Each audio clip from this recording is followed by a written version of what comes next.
All right, let's dive right in.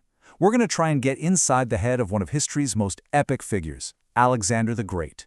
I mean, the guy conquered most of the known world by his early 30s.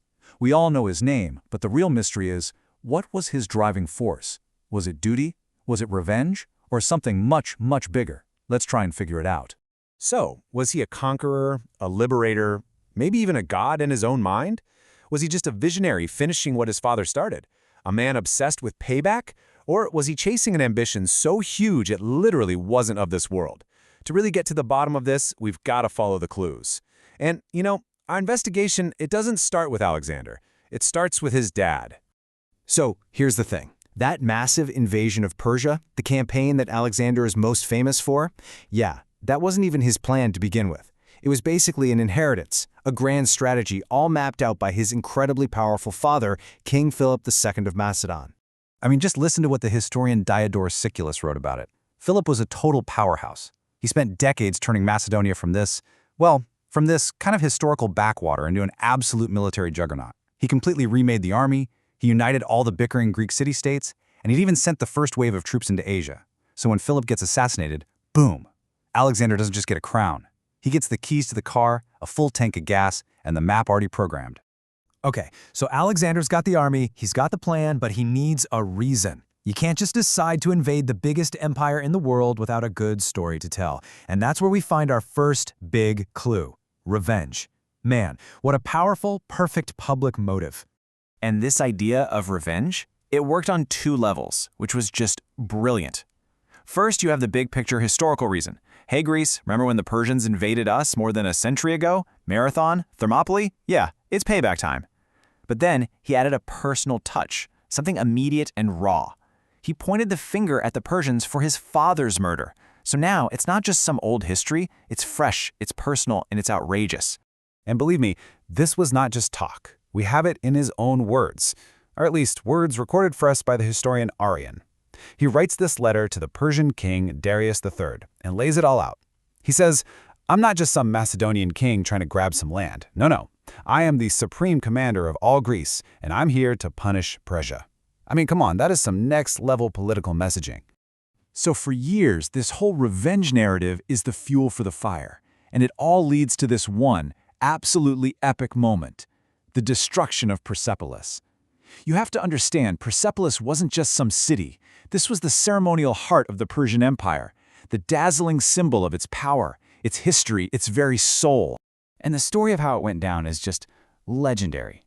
The historian Curtius Rufus tells us they're having this massive victory party, everyone's drinking, and this Athenian woman, Thais, stands up and basically dares Alexander. She says, "Let's avenge Greece and burn the palace of Xerxes, the same guy who burned Athens." And Alexander, in this wine-fueled frenzy, goes for it. They torch the place. Talk about a symbol. That's the war of revenge ending in a blaze of glory. But here's the big question, right? Was that really all it was about? I mean, Persepolis is in ashes, the Persian king is on the run, mission accomplished, yeah? The public reason for the war is pretty much over. But Alexander, he doesn't even slow down. And this is where the story gets really interesting. We start to see something else driving him, something way more personal. Which brings us to clue number 2, a relentless personal quest for glory. The Greeks had a perfect word for this: pothos. It's not just ambition, it's this passionate, all-consuming yearning for what's just out of reach, for what lies beyond the horizon. For Alexander, it was a hunger for immortal fame, for discovery, for etching his name into history forever. Just look at this timeline. It tells you everything you need to know. He invades in 334 BC. By 330, King Darius is dead. So the revenge part is officially done. Does he turn around and go home? Absolutely not. He keeps going. For 5 more brutal years, he pushes his army east, through Afghanistan and into India, literally to the edge of what they thought was the entire world. This had nothing to do with Greece anymore. This was all for Alexander. And we get this incredible peek inside his head from a speech he supposedly gave to his exhausted troops when they're ready to quit. Listen to this. He's not comparing himself to other kings. He's comparing himself to his mythological ancestor, Heracles. He's essentially saying, Heracles became a god because he pushed the limits. That's what we're doing here. The goal wasn't just to be a great man. The goal was to achieve a glory so great it would make him a god. And that leads us straight to our final and most controversial clue. The ambition wasn't just to be like a god, it was to be a god. This is where Alexander's drive goes completely off the charts. So this all comes to a head in Egypt. He conquers the place, and then he does something kind of crazy. He treks way out into the middle of the desert to visit the famous oracle at Siwa. And when he gets there, the story goes that the high priest greets him not as a king, but as the son of the supreme god, Zeus Ammon. For Alexander, this was it. This was the confirmation. Not just a descendant of heroes, the literal son of a god.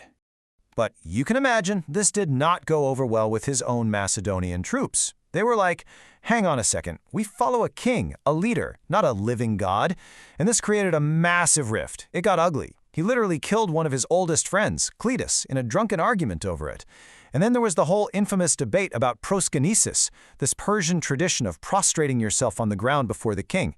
His guys were like, no way, we don't bow to anyone but the gods. Even his own court historian, a guy named Callisthenes, stood up to him and basically said, Alexander, remember where you come from. This isn't how we do things in Greece. It was an incredibly brave thing to say, and it probably ended up getting him killed. But the divine image, that idea stuck. Even after he died, his successors, guys like Lysimachus and Ptolemy, they kept minting coins showing Alexander with the ram's horns of Zeus Ammon, cementing that godlike status for all time. So the big question is, did he actually believe he was a god, or was it all just a brilliant political strategy? The historian Plutarch, writing a few centuries later, leans towards the latter. He thought it was a tool. Think about it. How do you rule a gigantic empire with dozens of different cultures? You make yourself a god. For people like the Egyptians and Persians, worshipping a ruler was normal. It was a clever way to unify everyone, to, as Plutarch put it, enslave them all to a single divine figure. So where does all this leave us? Well, it leaves us with an enigma, a man who was a walking contradiction. There is no single easy answer to what drove Alexander the Great. He was just way too complex, and his motivations were way too layered for that. I think the best way to look at it is like this shifting cocktail of motivations. It started as an inherited duty, right? Finishing his dad's job. Then he wrapped that up in this powerful public cause, revenge for Greece. But the more he won, the more that personal quest for glory took over.